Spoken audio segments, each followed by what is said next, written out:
Buni qilmanglar fasadlaringga, do'stlar, qaranglar. Eng qizig'i, chumali, qurt qumburska, kalamush, palamush kiradi deyshadi.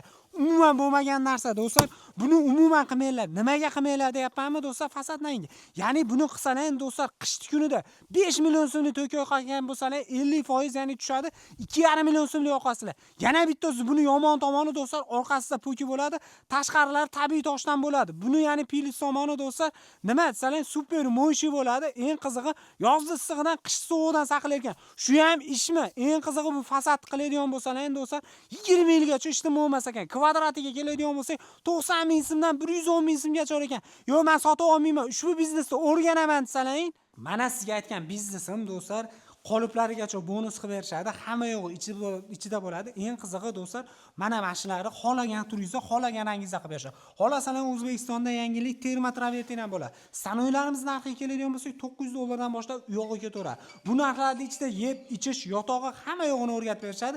Kimgadir qiziq bo'lsa, biz Namangan Uchqo'rg'on Qo'g'ar qishlog'ida turibmiz. Shunaqa bizneslar qiziq bo'lsa, akalarimizga aloqaga chiqaverasizlar. Seksi.